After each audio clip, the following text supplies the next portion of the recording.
নারীরা মানুষ নয়, বরং তারা এক অপবিত্র জন্তু, যার মধ্যে আত্মার অস্তিত্বও নেই। তারা জান্নাতে প্রবেশ করতে পারবে না।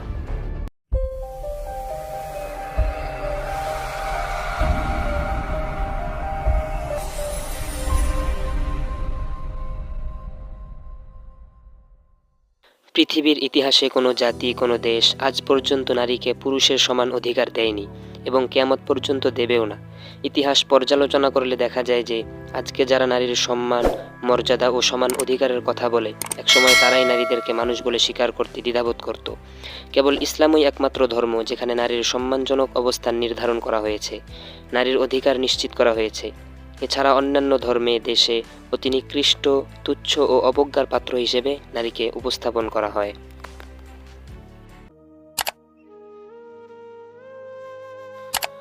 খ্রিস্ট ধর্মাবলম্বীদের কাছে নারীর আত্মা আছে কি না এ নিয়ে মতবিরোধ ছিল যুগ যুগ ধরে। খ্রিস্টান পাদ্রীরা নারীদেরকে শয়তানের যন্ত্র, বিষাক্ত বোতলা ও বিচ্ছু মনে করত। তারা বলতো নারী জাতি পাপের বাহক, তারা এসেছে এই দুনিয়াতে পাপ নিয়ে। খ্রিস্ট ধর্মমতে মাতা হাওয়া আলাইসাল্লাম ছিলেন মূল পাপের আধার, সুতরাং তার মতো সকল নারীরাই হচ্ছে চির অভিশপ্ত, সকল পাপের মূল, সকল অকল্যাণের কারণ। ইহুদি ধর্মে নারী সমাজ ছিল সম্পূর্ণ অবহেলিত, উপেক্ষিত। নিয়মিত ঋতুস্রাবের সময় নারীদেরকে ঘর থেকে বের করে কোনো নির্জন কুঠুরিতে বসবাসের জন্য বাধ্য করা হতো। তাদের রান্না করা খাবার কেউ খেত না। হিন্দু ধর্মে নারীর অধিকার চরমভাবে লুণ্ঠিত ছিল। স্বামী মারা গেলে তার চিতায় স্ত্রীকে জ্যান্ত পুড়িয়ে হত্যা করা হতো, যাকে বলা হয় সতীদাহ প্রথা। ভগবানের সন্তুষ্টির জন্য কন্যা সন্তানকে বলি দেওয়া হতো। প্রাচীন হিন্দু শাস্ত্রে বলা হয়েছে, মৃত্যু, নরক, অগ্নি ও সর্পের কোনোটাই নারী অপেক্ষা মারাত্মক নয়।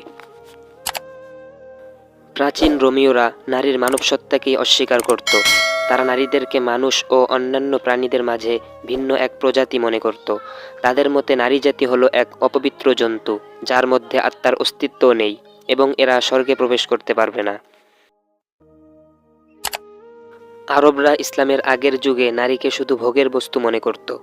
নারীর ব্যক্তি স্বাধীনতা, সামাজিক মর্যাদা ও অর্থনৈতিক অধিকার কোনো কিছুই স্বীকার করা হতো না।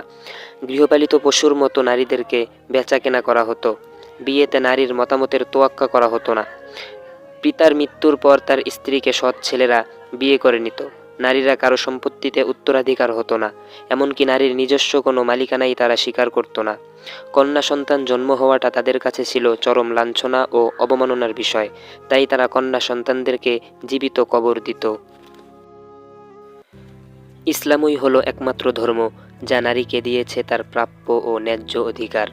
যেখানে অন্যরা নারীকে অপবিত্র জন্তু, দোজখী ও পাপের মূল বলে আখ্যায়িত করছে, সেখানে ইসলাম বলে, আল জান্নাতু তাহতা কদামিল উম্মাহাত, মায়ের পায়ের নিচে সন্তানের বেহেশত। এই হলো ইসলামে নারীর মর্যাদা ও সম্মান। আল্লাহ তাআলা পুরুষ সৃষ্টি করেছেন এবং তার কর্মক্ষেত্রও নির্ধারণ করেছেন, এবং সে কর্ম আঞ্জাম দেওয়ার জন্য শারীরিক মানসিক উপযুক্ততাও দিয়েছেন। অনুরূপভাবে নারী সৃষ্টি করেছেন এবং তার কর্মক্ষেত্রও নির্ধারণ করেছেন, এবং সে অনুযায়ী কাজ করার মতো দৈহিক ও মানসিক যোগ্যতাও তাকে দিয়েছেন। তাই পুরুষকে থাকতে হবে পুরুষের অঙ্গনে আর নারীকে থাকতে হবে নারীর ভুবনে। পুরুষের দ্বারা যেমন নারীর কাজ হবে না, তেমনি নারীর দ্বারা পুরুষের কাজও হবে না, আর এটা হতেও পারে না। সৃষ্টিগতভাবে পুরুষরা বলিষ্ঠ, সুঠামদেহী ও পৌরুষের অধিকারী। নারী জাতি অপেক্ষাকৃত দুর্বল, কোমল ও স্নেহ মায়া মমতার অধিকারী। তাদের আচার আচরণ, চালচলন, কথাবার্তা ও চাওয়া পাওয়াও পুরুষ থেকে ভিন্ন। তাই কবির ভাষায়, নারী কোমল স্নিগ্ধ শীতল, পুরুষ কঠিন মাটি, পুরুষ অধীর বীর মহাবীর, নারী জীবন কাঠি।